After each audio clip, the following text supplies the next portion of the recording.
Keytroller LCD devices allow the user to upload their company's logo through our FMS software. This allows each company to customize the opening display which the driver will see after powering the device up.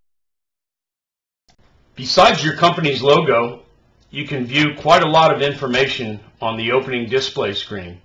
We have the firmware version, the machine name, the factory ID, the hour meter for ignition on, and the hour meter for when maintenance is due, the date at which maintenance is due, the Wi-Fi MAC address, and the IP address of the radio in the device.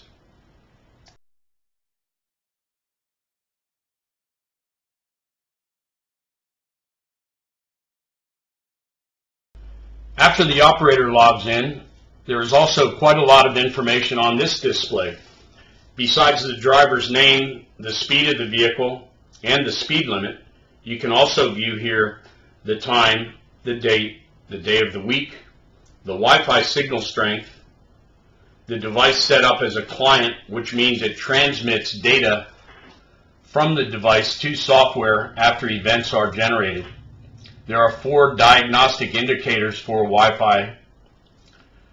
Bar graph showing the amount of memory left, the IP address for the radio in this device, and in the top right corner we show the efficiency rating in percentage for this forklift since the shift began. Next to that we show the utilization of this forklift in percentage also since the shift began.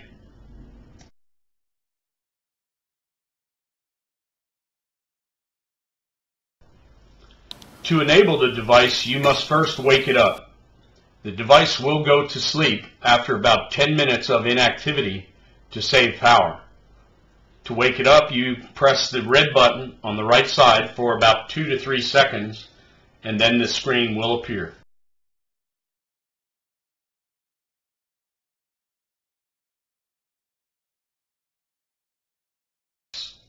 There are 2 ways to log on to the keytroller. One way is with a valid ID code which he enters on the keypad. By far the most common way is by using your company's RFID card. The reader in the device is just under the keypad, and the driver simply presents his card over the keypad and it will be read. If the code or card is valid, the display changes to show the driver's name and he can start the vehicle. If it's invalid, it will show that this operator is not authorized for that vehicle and it will not allow that operator to start the machine.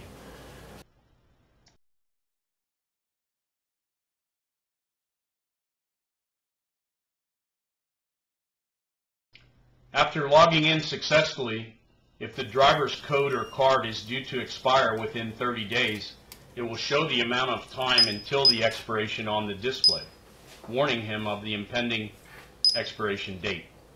Our FMS software will also show the drivers that are nearing expiration of their card via color codes in the user database.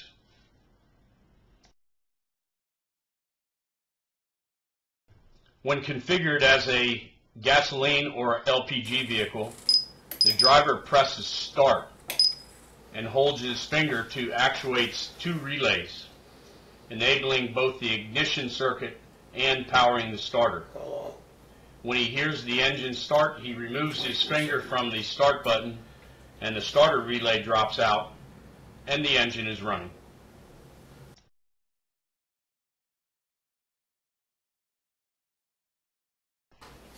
When configured as a diesel vehicle, the start button will not be enabled immediately. This is designed to give the engine's glow plugs time to warm.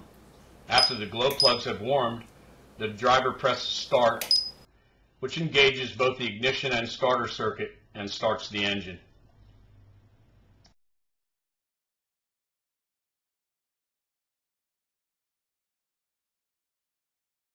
When configured as a CAN bus type vehicle like the Hyster Fortis or the Yale Veraciter series, the driver presses the start button. However, he is not starting the engine here, but rather enabling power to the existing Hall effect ignition key switch. This key switch now has power and the engine is started and stopped by the ignition key.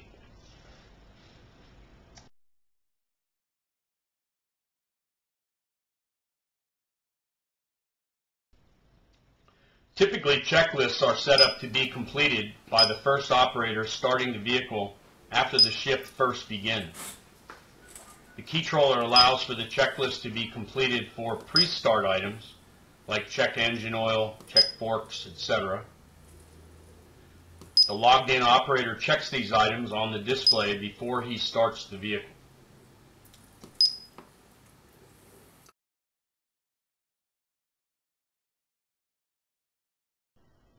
After completing the pre-start checklist, the display will prompt the operator to start the vehicle, which he will do by pressing the start button.